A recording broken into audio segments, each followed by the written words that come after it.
Are you sure this is, well, the proper time to be discussing that? Considering, I mean, given all parties present? Ah, yes, that's true. Have you heard anything about Phase 3? What's Phase 3? It's very important to us. Power is, as I'm sure you've seen above ground, a very valuable commodity. I'm not talking about some abstract concept of control. I mean real, tangible power. The kind that keeps the lights on. With every advance the Institute makes, our need for raw power increases. Many compromises and sacrifices have been made over the years to allow progress to continue. What kind of compromises? We have at times had to rely on drawing power from above-ground installations. It risks personnel and equipment, but no longer. Phase 3 is simply the activation of a nuclear reactor that can provide enough power to the Institute now and forever. It will ensure not just our survival, but our prosperity. Can you tell me more about this reactor? Certainly. It was originally built for the Commonwealth Institute of Technology before the war, but was only for testing. Over the years, we've advanced the technology, made a great many improvements, and are finally nearly ready to activate it. The reactor is close to ready, but recent tests have determined we have a few tasks ahead of us. Thus, we come to Phase 3, and to how you will help. Sir. Yes, Dr. Ayo. Previously, we would rely on Kellogg for above-ground operations, yes? Well, he is gone. While I'm not overly fond of putting my own father in harm's way, he has proven more than capable of handling himself. Yes, but... This is not a matter for debate. Now, there is one more subject that requires discussion. I don't know that this is the time. Dr. Holdren, it is time.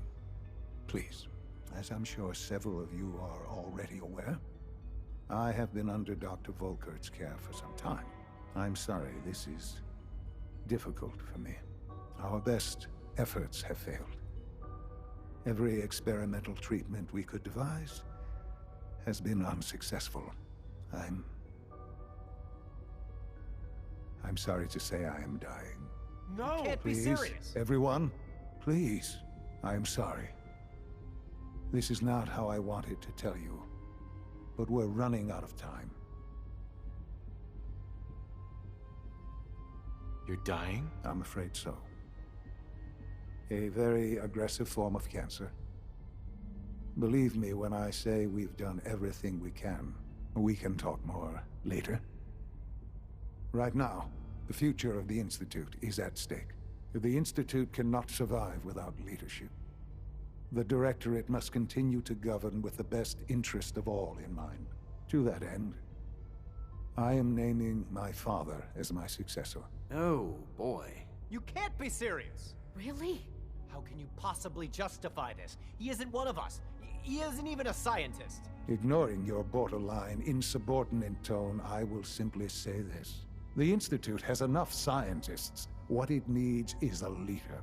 I believe my father has already proven himself more than capable in that regard. This will conclude this meeting. Thank you. Humanity's future is taking root right here.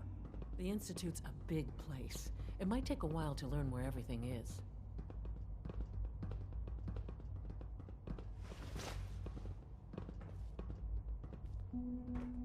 Let your surroundings be a reminder of what science and willpower can accomplish.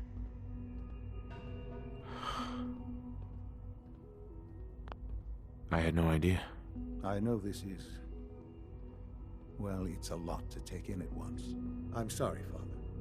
I hope it wasn't too presumptuous of me to put you in charge without even asking first. What would it mean to be in charge? Most divisions of the Institute are fairly autonomous, perfectly capable of functioning without intervention. Where those divisions interact, however, problems can arise. You'd lead the Directorate in setting policy, resolving disputes, and the like. There's no question that some of the Directorate and the Institute at large will need reassurances about your appointment. That's why I'd like you to take charge of this latest operation. Dr. Fillmore can fill you in on the details. There are hard decisions ahead, for all of us. But for you especially. I know that you'll do the right thing.